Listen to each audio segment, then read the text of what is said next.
آج پروگرام عنایت خداوندی میں پھر سے حاضر ہوں اور آپ کے لیے بڑا ہی خوبصورت میسج جو کہ نجات کا میسج ہے لے کر آپ کی خدمت میں حاضر خدمت ہوں۔ آئیے کلام مقدس میں سے ہم آج نجات کے تعلق سے بات کریں گے۔ لوکا کی انجیل اس کا 19 باب اس کی 10 آیت میں یوں لکھا ہے، کیونکہ ابن آدم کھوئے ہوں کو ڈھونڈنے اور نجات دینے آیا ہے۔ خداوند کے کلام کے پڑھے اور سنے جانے پر خداوند کی خاص برکت ہو۔ ہم نے کلام مقدس میں پڑھا ہے لوکا کی انجیل اس کے 19 باب کی 10 آیت میں، کیونکہ ابن آدم کھوئے ہوں کو ڈھونڈنے اور نجات دینے آیا ہے۔ کن کو نجات دینے آیا ہے؟ جو اس دنیا کی بھیڑ کے اندر کھو چکے ہیں۔ اور آج ہم دیکھتے ہیں کہ ہر کوئی شخص گناہ کے اندر پڑ چکا ہے اور وہ اپنے خدا کو بھول چکا ہے، اور وہ لالچ کی وجہ سے آج نجات کے تجربے سے واقف نہیں ہے۔ گناہ نے، لالچ نے اس کی آنکھوں پر پٹی باندھی ہے۔ تو میرے عزیزو، ایسا ہی ایک شخص جس کی کہانی میں آپ کے سامنے رکھنا چاہتا ہوں، جب اسے اس بات کی خبر ملی، جب اسے پتہ چلا، اس نے سنا لوگوں کی زبان سے کہ ایک نجات دہندہ اس دنیا میں آیا ہے جو ہر کسی گناہ گار کو نجات دیتا ہے، تو وہ بھی اس شہرت کو سن کر ایک روز اس جگہ سے اٹھ کھڑا ہوا جہاں وہ بیٹھ کر دولت کما رہا تھا۔ تو آئیے کلام مقدس میں سے ہم لوکا کی انجیل اس کے 19 باب کی پہلی آیت سے اس کو پڑھیں گے کہ یہ شخص یسوع کی شہرت سن کر نجات پانے کے لیے، سکون پانے کے لیے اب یسوع مسیح کی تلاش میں نکلا ہے۔ تو کلام مقدس میں یوں لکھا ہے کہ وہ یریحو میں داخل ہو کر جا رہا تھا، اور دیکھو زکئی نام ایک آدمی تھا جو محصول لینے والوں کا سردار اور دولت مند تھا، اور یسوع کو دیکھنے کی کوشش کرتا تھا کہ کون سا ہے، لیکن بھیڑ کے سبب سے وہ دیکھ نہ سکتا تھا، اس لیے اس کا قد چھوٹا تھا۔ بس اسے دیکھنے کے لیے آگے دوڑ کر ایک گلر کے پیڑ پر چڑھ گیا، کیونکہ وہ اسی راہ کو جانے کو تھا۔ جب یسوع اس جگہ پہنچا تو اوپر نگاہ کر کے اسے کہا، اے زکئی، جلد اترا، کیونکہ آج مجھے تیرے گھر میں رہنا سرور ہے۔ وہ جلد اتر کر اس کو خوشی سے اپنے گھر لے گیا۔ جب لوگوں نے یہ دیکھا تو سب بڑبڑا کر کہنے لگے، وہ تو ایک گنہگار شخص کے ہاں جا اترا۔ زکئی نے کھڑے ہو کر خداوند سے کہا، اے خداوند، دیکھ، میں اپنا آدھا مال غریبوں کو دیتا ہوں، اور اگر کسی کا کچھ ناحق لے لیا ہے تو اسے چوگنا ادا کرتا ہوں۔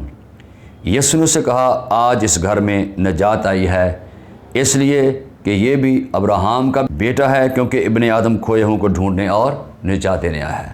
سو خداوند کے کلام کے پڑھے اور سنے جانے پر خداوند کی خاص برکت ہو۔ ہم نے پوری تفصیل کے ساتھ اس کہانی کو سنا ہے زکئی کی بابت، کہ یہ جو زکئی نام شخص ہے یہ محصول لینے والوں کا سردار ہے، محصول چنگی کے اوپر بیٹھا ہوا ہے، اور محصول چنگی کے اوپر بیٹھے ہوئے لوگ جب کوئی غیر قانونی حرکت کرتا ہے تو ہم اس دنیا میں آج بھی دیکھتے ہیں کہ اسے بھاری نقصان اٹھانا پڑتا ہے، اسے بھاری جرمانہ عائد کیا جاتا ہے، اس پر اسے وہ جرمانہ دینا پڑتا ہے۔ اسی طرح یہ شخص محصول کی چوکی پر بیٹھا ہوا ناجائز طریقے سے دولت کو اکٹھا کر رہا تھا، لیکن اس دولت کو کمانے کے ساتھ ساتھ اس دولت میں جو اس نے کمائی تھی سکون نہیں ہے، اطمینان نہیں ہے، اس کا دل بے چین ہے، اور وہ چاہتا ہے کہ اسے کوئی ایسا شخص ملے، کوئی ایسی ہستی ملے جس کی وسیلہ سے اسے اطمینان اور سکون مل جائے۔ تو اس نے یسوع مسیح کی بابت سنا کہ ایک طبیب اعظم، شفا کا منبع، نجات کا بانی دنیا کے اندر آیا ہے، اور اسی کھوج میں، اسی تلاش میں یہ وہاں سے نکلا ہے، اور اسے جب پتہ چلتا ہے کہ یسوع یریحو میں سے ہو کر جا رہا ہے، تو میرے عزیزو، یہ یسوع مسیح کو دیکھنے کے لیے وہاں پر پہنچتا ہے، لیکن ایک بڑا کراؤڈ، ایک بڑی بھیڑ اسے نظر آتی ہے، اور جب وہ آگے بڑھتا ہے تو اسے یسوع کا چہرہ نظر نہیں آتا، کیونکہ اس شخص کا قد بہت چھوٹا ہوتا ہے۔ اس لیے یہ بڑا پریشان ہوتا ہے کہ اب میں کیا کروں، کیسے یسوع کو دیکھوں، کیونکہ وہ دیکھنا چاہتا تھا کہ جس کی بابت میں نے سنا ہے وہ کیسا شخص ہے، اس کا چہرہ دیکھنا چاہتا تھا، اس کی شخصیت کو جانچنا چاہتا تھا، لیکن ہوا یہ کہ وہ اسے نہیں دیکھ پایا۔ آخرکار اس نے بڑی کوشش کی کہ میں کسی نہ کسی طریقے سے یسوع مسیح کو دیکھ لوں، تو ہمیں نظر آتا ہے کہ اس نے اپنی کوشش کو جاری رکھا اور آخرکار یہ دوڑ کر اسی راستے پر آگے چلا جاتا ہے۔ اور جس راہ سے یسوع جا رہے تھے، کیونکہ یریحو کو جانے والا ایک ہی راستہ تھا، اور وہ اس راستے کے اوپر آگے بڑھتا ہے اور وہاں پر اسے ایک گلر کا پیڑ نظر آتا ہے، تو وہ جلدی سے اس درخت کے اوپر چڑھ کر بیٹھ جاتا ہے، کیونکہ اس کا قد چھوٹا تھا، اب وہ بلندی پر بیٹھا ہوا ہے، اور اس نے اس بات سے اندازہ کیا کہ میں یہاں ہائٹ کے اوپر ہوں، بلندی کے اوپر ہوں، جب یسوع یہاں سے گزریں گے تو میں بآسانی اس کا چہرہ مبارک یہاں سے دیکھ لوں گا۔ اب یہ یسوع کا منتظر ہو کر اس درخت کے اوپر بیٹھا ہوا ہے، اور خداوند یسوع چلتے ہوئے آگے بڑھ رہے تھے اور بھیڑ ان کے پیچھے تھی، اور جب وہ اس جگہ پر پہنچتے ہیں تو ان کا دھیان زکئی کی طرف جاتا ہے، جو درخت کے اوپر لیٹا ہوا اور یسوع کو نیچے دیکھ رہا تھا۔ تو یسوع نے اسے دیکھ کر کہا، اے زکئی، جلد نیچے اترا، آج مجھے تیرے گھر میں جانا سرور ہے۔ میرے عزیزو، زکئی بڑی خوشی کے ساتھ نیچے اترایا، اس نے آ کر یسوع کا ہاتھ پکڑا اور خوشی خوشی سے، کلام مقدس میں لکھا ہے، وہ اسے اپنے گھر میں لے گیا۔ لیکن جب لوگوں نے دیکھا تو سب بڑبڑانے لگے اور کہنے لگے کہ وہ ایک گناہ گار شخص کے ہاں جا اترا ہے۔ میرے عزیزو، کلام مقدس میں ہم نے پڑھا تھا، کیونکہ ابن آدم کھوئے ہوئوں کو ڈھونڈنے اور نجات دینے آیا ہے، وہ تو آیا ہی گناہ گاروں کے لیے تھا۔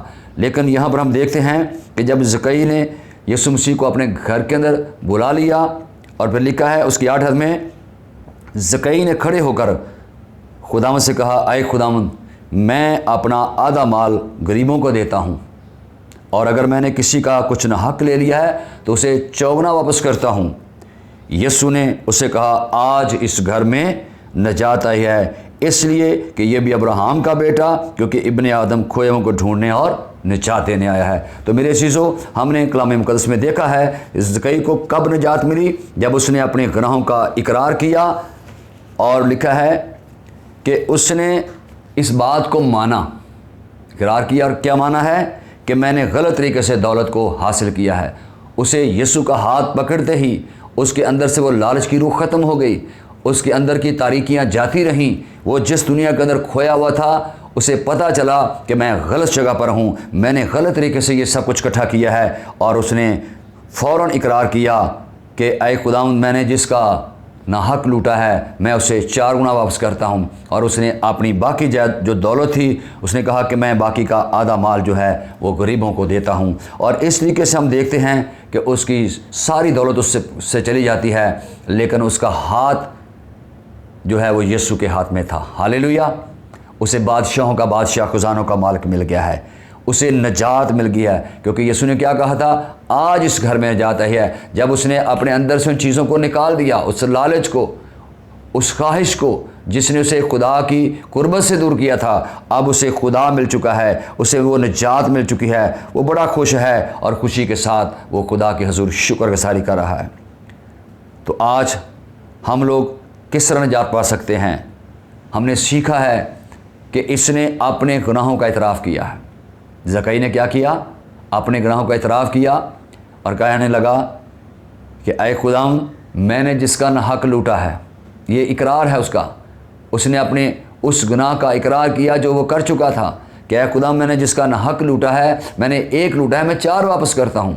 اور اس نے باقی کا جو روپیہ پیسہ تھا اس نے غریبوں کو دے دیا۔ تو میرے عزیزو، اگر آج ہم بھی دنیا کی بھیڑ کے اندر کھوئے ہوئے ہیں، دنیا کے لالچ نے ہمیں اندھا کر دیا ہے، اگر آج ہم اس دنیا کے اندر کھو چکے ہیں، نجات سے خالی ہیں، گناہ کی حالت میں زندگی بسر کر رہے ہیں، مال و دولت تو ہم نے بہت اکٹھا کر لیا ہے، لیکن ہمارے پاس سکون نہیں ہے، ہمارے پاس نجات نہیں ہے، ہمارے پاس زندگی نہیں ہے، کیونکہ کلام مقدس میں لکھا ہے جس کے پاس خدا کا بیٹا ہے اس کے پاس زندگی ہے، اور جس کے پاس خدا کا بیٹا نہیں اس کے پاس زندگی بھی نہیں ہے۔ یہ شخص جس کے پاس دولت تو تھی لیکن اس کے پاس نجات نہیں تھی، خدا نہیں تھا، خدا کا بیٹا نہیں تھا، لیکن جیسے ہی اسے خدا کا بیٹا مل گیا اس کی زندگی بدل گئی، یہ خوشحال ہو گیا، بحال ہو گیا، اور بڑا خوش ہے اور ان کی ضیافت کر رہا ہے۔ میرے عزیز، اگر آج آپ کی زندگی کے اندر گناہ ہے، اگر آپ گناہ گار ہیں، اگر آپ جسمانی دولت تو رکھتے ہیں لیکن آپ کے پاس روحانی دولت نہیں ہے، تو آپ کے لیے بھی یہ موقع ہے کہ آپ اپنے گناہوں کا اقرار کریں، انہیں چھوڑیں، کیونکہ یسوع آپ کو بھی معاف کرنا چاہتے ہیں۔ آئیے میں ایک اور شخص کی کہانی آپ کے سامنے رکھنا چاہتا ہوں جس نے اپنے گناہوں کا اقرار کیا اور پھر انہیں ترک کیا اور اس پر خدا کی سلامتی ظاہر ہوئی۔ پہلا تموتھیوس اس کے پہلے باب کی 15 آیت میں جب ہم پڑھتے ہیں کہ پالوس رسول جو ہیں، جب پہلے سول تھے بعد میں پالوس بنے، تو اس نے اپنے گناہوں کا اقرار کیسے کیا، کیسے ان کو ترک کیا، اور پھر اس گناہوں کا اقرار کر کے ترک کرنے کے بعد خدا نے اسے کیا برکت دی ہے۔ آئیے کلام مقدس میں سے پہلا تموتھیوس اس کے پہلے باب کی 15 آیت کو پڑھیں گے۔ کلام مقدس میں یہ لکھا ہے، پالوس یوں کہہ کر اقرار کرتا ہے کہ یہ بات سچ ہے اور ہر طرح سے قبول کرنے کے لائق ہے کہ مسیح یسوع گناہ گاروں کو نجات دینے کے لیے دنیا میں آیا ہے۔ کیا اقرار کیا اس نے کہ مسیح یسوع کیا کرنے آیا ہے؟ دنیا میں گناہ گاروں کو کیا کرنے آیا ہے؟ جی نجات دینے آیا ہے۔ اور وہ کہتا ہے جن میں سب سے بڑا میں ہوں، اور وہ اپنے گناہوں کو یوں اقرار کرتا ہے۔ اس نے اپنے گناہوں کو مانا ہے کہ یسوع مسیح دنیا میں اس لیے آئے ہیں تاکہ وہ گناہ گاروں کو کیا کریں؟ نجات دیں۔ اور یہاں پر پالوس کہتا ہے کہ میں ان سب گناہ گاروں میں سے سب سے بڑا ہوں۔ اور اسی طرح اگر ہم کلام مقدس میں پڑھیں تو لکھا ہے، اگرچہ اس پہلے باب کی 13 میں لکھا ہے، اگرچہ میں پہلے کفر بکنے والا اور ستانے والا اور بے عزت کرنے والا تھا، اور وہ کہتا ہے کہ میں نے یہ سب کام جو ہیں بے ایمانی کی حالت میں اور نادانی کی حالت میں کیے تھے۔ حالانکہ وہ مذہبی یہودی تھا، شرع کا عالم شخص تھا، لیکن پھر بھی وہ اقرار کرتا ہے کہ میں خدا کو نہیں جانتا تھا، میں نادان تھا۔ ہو سکتا ہے آج آپ بھی بہت بڑے عالم ہوں، بہت زیادہ ڈگریاں آپ کے پاس ہوں، لیکن آپ اس نجات کے تجربے سے خالی ہیں۔ آپ کے پاس یسوع نہیں ہے، آپ کے پاس نجات نہیں ہے، آپ اسی کے نشے میں ہیں، ڈگریوں کے نشے میں ہیں، مال و دولت کے نشے میں ہیں۔ جس طرح اس کے پاس دولت تھی، جب تک دولت اس کے پاس تھی، اس کے پاس نجات نہیں تھی، کیونکہ اس نے غلط طریقے سے دولت کو لوٹا ہوا تھا۔ یہ بھی شرع کا عالم تھا۔ اسی طرح بہت سارے لوگوں کو ہم دیکھتے ہیں، ہم نے ابھی پالوس رسول کی زندگی کو دیکھا ہے۔ اس نے اقرار کیا ہے کہ میں خدا کو نہیں جانتا تھا، میں نادان تھا، میں نے یہ سارے کام نادانی میں کیے ہیں۔ اس کے بعد جب وہ جان گیا تو کلام مقدس میں لکھا ہے، اس نے اپنی زندگی یسوع کے نام کر دی اور یسوع کا سچا گواہ بن گیا۔ اور پالوس رسول یوں فرماتا ہے، جب اس نے یسوع کو پہچان لیا، جان لیا، تو کیا کہتا ہے؟ اب میں تو زندہ نہ رہا بلکہ مسیح مجھ میں زندہ ہے۔ میرے عزیزو، اس نے اپنے آپ کو یسوع مسیح کے اندر دفن کر دیا ہے۔ اب اس میں سے صرف یسوع ہی نظر آتا ہے۔ اور اگر آپ بھی اسی طرح اپنی زندگی یسوع کو دیں گے جس طرح اس نے اپنی زندگی دی ہے، تو اب یہ کیا کہتا ہے؟ اب میں تو زندہ نہ رہا بلکہ مسیح مجھ میں زندہ ہے۔ ہمیں نجات جب مل جاتی ہے تو پھر ہم نظر نہیں آتے بلکہ ہم میں یسوع زندہ ہوتا ہے، وہی نظر آتا ہے۔ خدا نے ہمیں نجات پانے کا ایک راستہ دکھایا ہے۔ آئیے اس راستے کی بات کرتے ہیں کہ وہ کون سا راستہ ہے جو ہمیں یسوع مسیح نے بتایا ہے۔ اگر متی کی انجیل اس کے 4 باب کی 17 آیت کو پڑھیں تو وہاں پر یسوع نے ہمیں صاف سے بتایا ہے، جب یسوع نے منادی کرنا شروع کیا تو اس نے کہا توبہ کرو کیونکہ آسمان کی بادشاہی نزدیک آ گئی ہے۔ تو میرے عزیزو، ہمارے لیے تبدیلی کا راستہ ہے جو خدا نے ہمیں بتایا ہے۔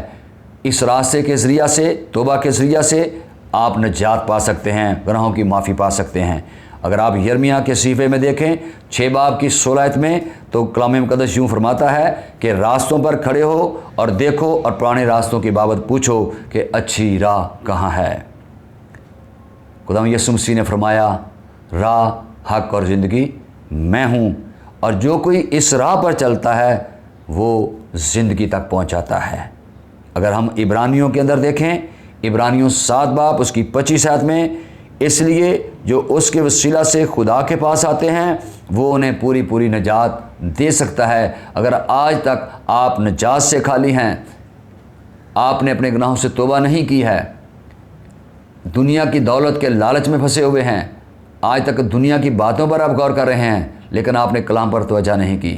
خدا کے کلام میں لکھا ہے جو کلام پر توجہ کرتا ہے وہ بھلائی کو دیکھے گا۔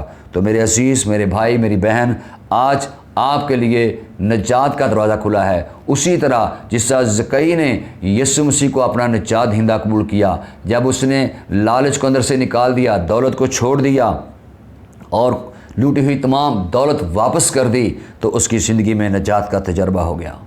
آج کلام مقدس ہماری رہنمائی کرتا ہے کہ ایک ہی شخصیت ہے جس کے پاس یہ اتھارٹی ہے، اختیار ہے کہ وہ ہمیں نجات دے سکتا ہے۔ اعمال کی کتاب 4 باب اس کی 12 آیت میں اگر ہم پڑھیں تو کلام مقدس میں یوں لکھا ہے، کیونکہ آسمان کے تلے آدمیوں کو کوئی دوسرا نام نہیں بخشا گیا جس کے وسیلہ سے ہم نجات پا سکیں، تو نجات صرف اور صرف یسوع مسیح کے وسیلہ سے ہے۔ اگر آج آپ نجات پانا چاہتے ہیں تو میں آپ کو دعوت دینا چاہتا ہوں، آئیے دنیا کی باتوں کو چھوڑیے، دنیا کی حکمت کو چھوڑیے، اپنے خداوند کی طرف آئیں، اس کلام کو دیکھیے۔ یہ وہ سچائی ہے جسے آپ جان جائیں گے، پہچان جائیں گے، تو پھر آپ زندہ نہیں رہیں گے بلکہ مسیح آپ کے اندر زندہ ہوگا، آپ نجات کو پا سکیں گے۔ خداوند اس کلام کے وسیلہ سے آپ تمام دیکھنے اور سننے والوں کو برکت بخشے۔ جتنے ہمیں ڈینیل سنیما آفیشیل پر دیکھ رہے ہیں، میں آپ تمام دیکھنے اور سننے والوں کو ایک بار پھر سلام عرض کرتا ہوں۔ God bless you.